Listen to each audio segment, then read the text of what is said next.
Great Expectations by Charles Dickens. Chapter 13.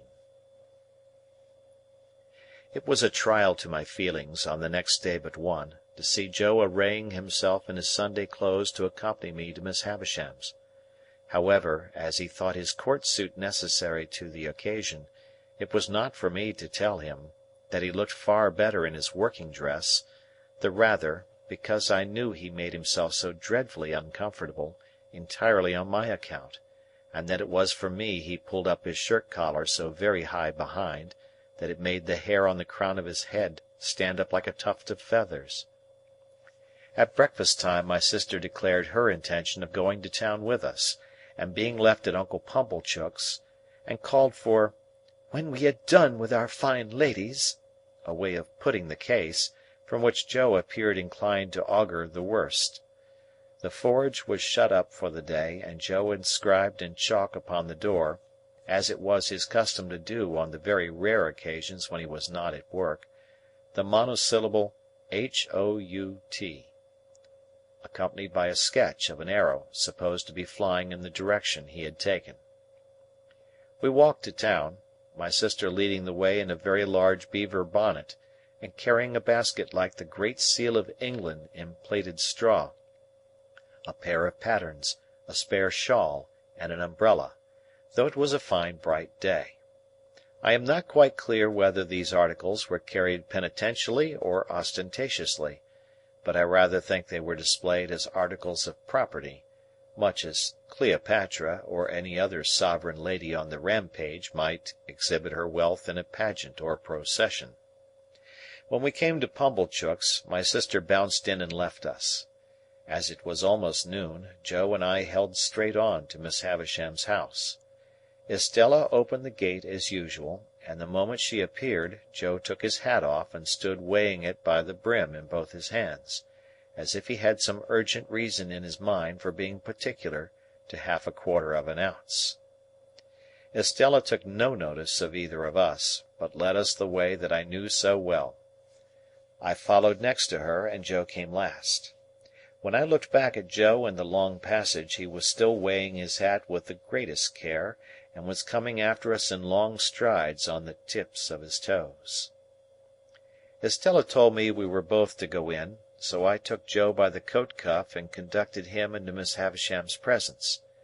She was seated at her dressing-table, and looked round at us immediately. "Oh," said she to Joe, "you are the husband of the sister of this boy?" I could hardly have imagined dear old Joe looking so unlike himself, or so like some extraordinary bird, standing as he did, speechless, with his tuft of feathers ruffled, and his mouth open, as if he wanted a worm. "You are the husband," repeated Miss Havisham, "of the sister of this boy?" It was very aggravating, but, throughout the interview, Joe persisted in addressing me instead of Miss Havisham. "Which I mean to say, Pip," Joe now observed in a manner that was at once expressive of forcible argumentation, strict confidence, and great politeness, "as I up and married your sister, and I were at the time what you might call, if you were anyways inclined, a single man." "Well," said Miss Havisham, "and you have reared the boy, with the intention of taking him for your apprentice. Is that so, Mr. Gargery?" "You know, Pip," replied Joe, "as you and me were ever friends, and it were looked for'ard to betwixt us, as being calculated to lead to larks. Not but what, Pip, if you ever had made objections to the business, such as its being open to black and soot, and such like, not but what they would have been attended to, don't you see?" "Has the boy," said Miss Havisham, "ever made any objection? Does he like the trade?" "Which it is well beknown to yourself, Pip," returned Joe, strengthening his former mixture of argumentation, confidence, and politeness, "that it were the wish of your own heart." I saw the idea suddenly break upon him that he would adapt his epitaph to the occasion, before he went on to say, And there weren't no objection on your part, and Pip, it were the great wish of your heart." It was quite in vain for me to endeavour to make him sensible that he ought to speak to Miss Havisham. The more I made faces and gestures to him to do it, the more confidential, argumentative, and polite he persisted in being to me. "Have you brought his indentures with you?" asked Miss Havisham. "Well, Pip, you know," replied Joe, as if that were a little unreasonable, "you yourself see me put 'em in my hat, and therefore you know as they are here." With which he took them out and gave them, not to Miss Havisham, but to me. I am afraid I was ashamed of the dear good fellow. I know I was ashamed of him. When I saw that Estella stood at the back of Miss Havisham's chair, and that her eyes laughed mischievously, I took the indentures out of his hand and gave them to Miss Havisham. "You expected," said Miss Havisham as she looked them over, "no premium with the boy?" "Joe," I remonstrated, for he made no reply at all, "why don't you answer?"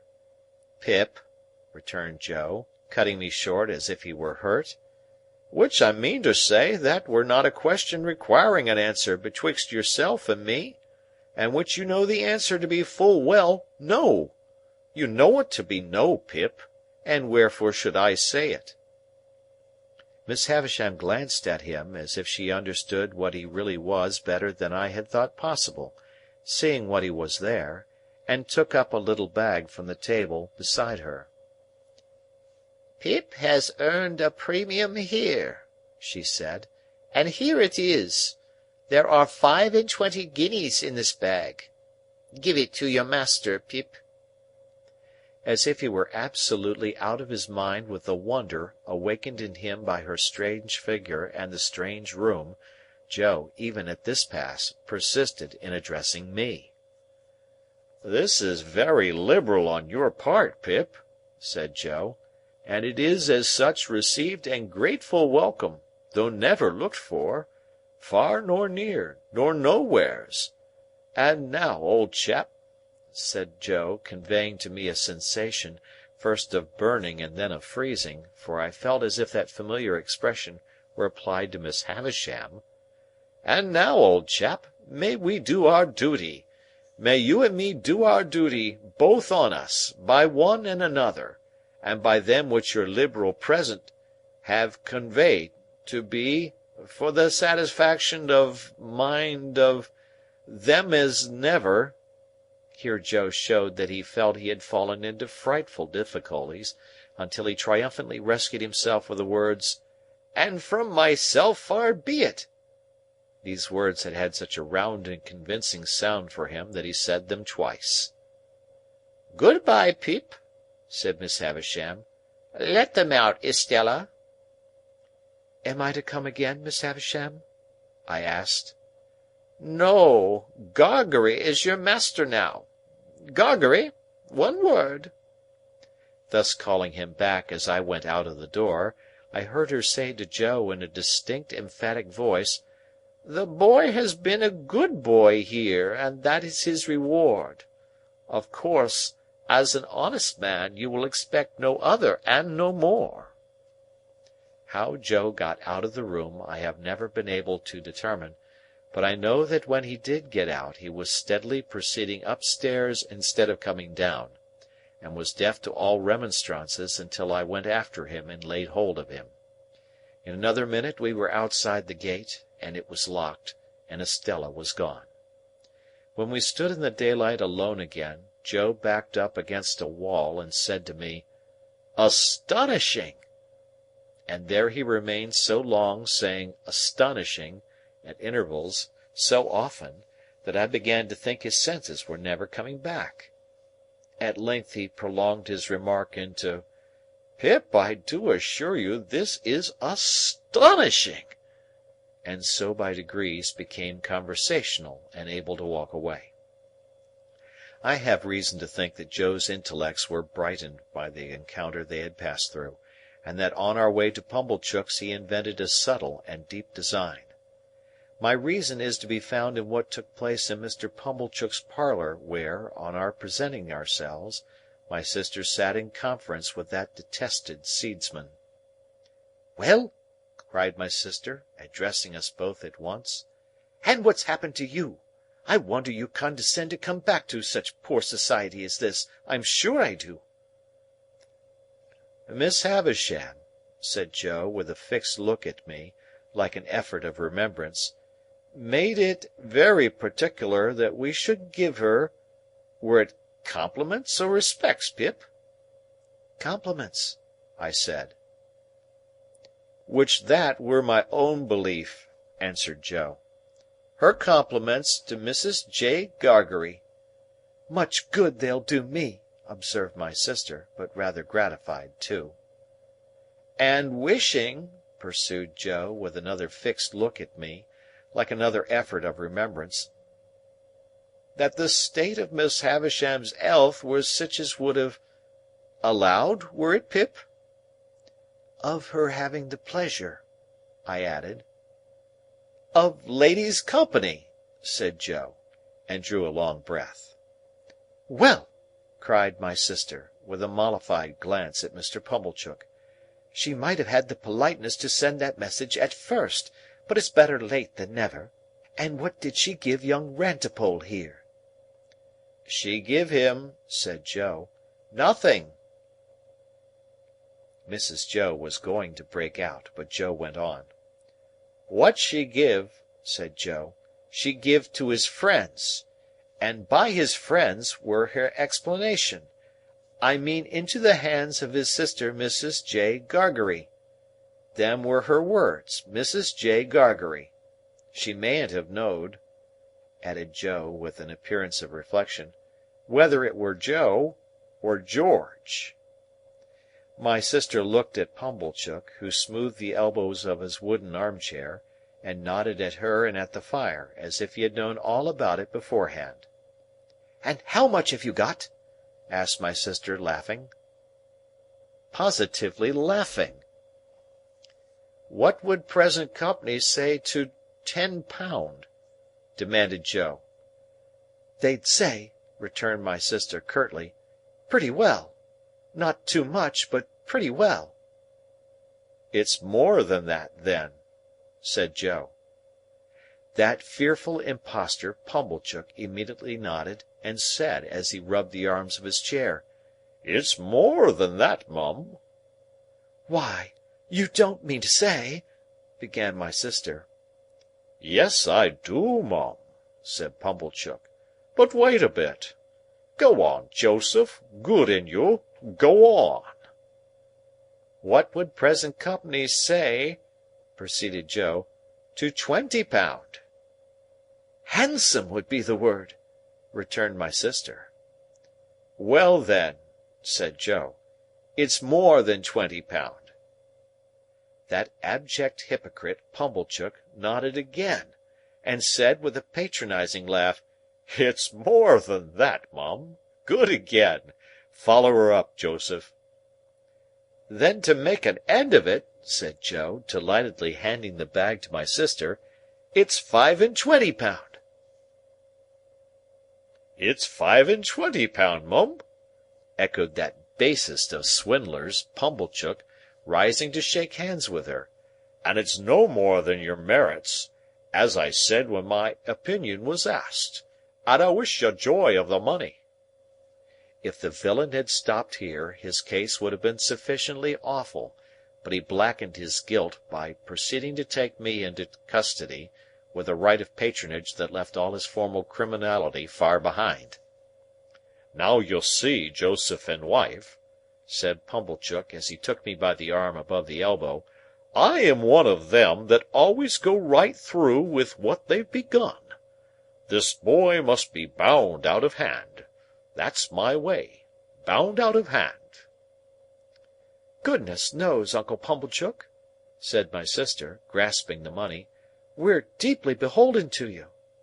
"Never mind me, Mum," returned that diabolical corn chandler. "A pleasure's a pleasure all the world over. But this boy, you know, we must have him bound. I said I'd see to it, to tell you the truth." The justices were sitting in the town hall near at hand, and we at once went over to have me bound apprentice to Joe in the magisterial presence. I say we went over, but I was pushed over by Pumblechook, exactly as if I had that moment picked a pocket or fired a rick. Indeed, it was the general impression in court that I had been taken red-handed, for as Pumblechook shoved me before him through the crowd, I heard some people say, "What's he done?" and others, "He's a young un too, but looks bad, don't he?" One person of mild and benevolent aspect even gave me a tract ornamented with a woodcut of a malevolent young man fitted up with a perfect sausage shop of fetters, and entitled, "To be read in my cell." The hall was a queer place, I thought, with higher pews in it than a church, and with people hanging over the pews looking on, and with mighty justices, one with a powdered head, leaning back in chairs with folded arms, or taking snuff, or going to sleep, or writing or reading the newspapers, and with some shining black portraits on the walls, which my unartistic eye regarded as a composition of hardbake and sticking plaster.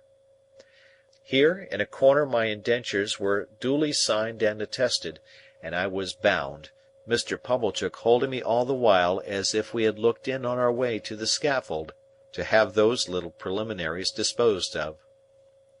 When we had come out again, and had got rid of the boys who had been put into great spirits by the expectation of seeing me publicly tortured, and who were much disappointed to find that my friends were merely rallying round me, we went back to Pumblechook's, and there my sister became so excited by the 25 guineas that nothing would serve her but we must have a dinner out of that windfall at the Blue Boar, and that Pumblechook must go over in his chaise cart, and bring the Hubbles and Mr. Wopsle.